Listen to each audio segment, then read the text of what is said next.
Hello everyone, welcome to our channel believe in learning. आज हम लोग हमारे बिजनेस ऑर्गेनाइजेशन सब्जेक्ट के फर्स्ट चैप्टर होम ट्रेड के 5th पार्ट पर डिस्कस करेंगे। आज का हमारा टॉपिक है terms and conditions of purchase and sale. मतलब कि ऐसा मोस्टली होता है कि बायर और सेलर के बीच में किसी न किसी रीज़न की वजह से कोई ना कोई डिस्प्यूट्स हो ही जाते हैं। इसलिए इस डिस्प्यूट्स को फ्यूचर में ना हो, इसलिए ये ज़रूरी है कि परचेज और सेल करने से के रिगार्डिंग जो भी टर्म्स एंड कंडीशंस हैं वो सेलर और बायर के बीच पहले ही क्लियर हो जाने चाहिए। Like quality of goods. Goods are of different varieties. Buyer buys the goods depending upon his taste, need, fashion and financial position. मतलब बायर जो है वो अपने गुड्स को अपने टेस्ट के हिसाब से, अपने नीड के हिसाब से, अपने फैशन है ना, और अपने फाइनेंशियल पोजीशन के हिसाब से खरीदता है। सो ये ज़रूरी है कि सेलर उसके गुड्स उसके नीड, फैशन, फाइनेंशियल पोजीशन के हिसाब से ही उसको सेल आउट करें। Next, quantity of goods. Quantity may be decided upon in accordance to with the measurement, weight और नंबर्स ऑफ द गुड्स। मतलब बायर और सेलर को ये पहले ही डिसाइड करना होगा कि उसके गुड्स किस नंबर में होने चाहिए, किस वेट में होने चाहिए या किस मेजर में होना चाहिए। Next, price of goods. Price of the goods is settled between the buyer and the seller, which may be expressed in various ways as local price, attestation price, FOR price या Franco price.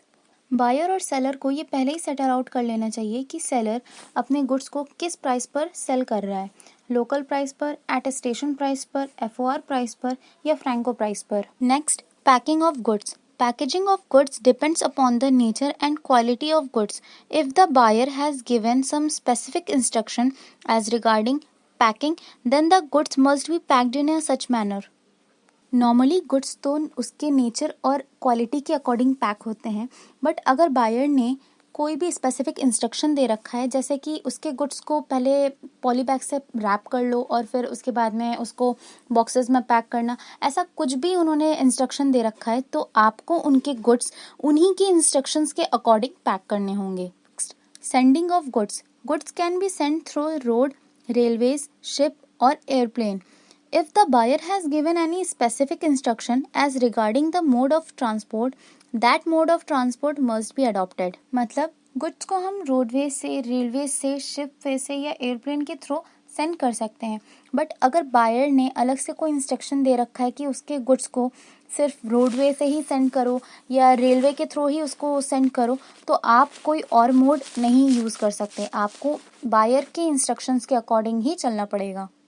Next, delivery of goods. The place of delivery of goods must be decided upon by the seller and the buyer. मतलब buyer और seller को ये पहले ही decide कर लेना चाहिए कि बायर को सेलर किस प्लेस पे डिलीवर कर रहा है उसके goods. Next, payment of price.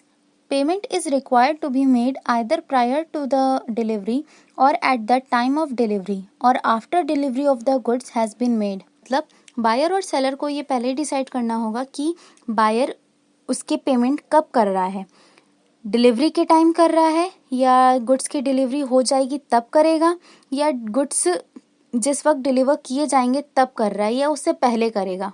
तो ये था हमारे होम ट्रेड चैप्टर का लास्ट टॉपिक। होप आप लोग को ये चैप्टर बहुत अच्छे से समझ में आ गया होगा। अगर आपको कोई भी डाउट्स हैं या कोई भी क्वेश्चंस है तो आप कमेंट बॉक्स में मेंशन कर सकते हैं। हमारे नेक्स्ट वीडियो में हम इस चैप्टर का रिवीजन करेंगे।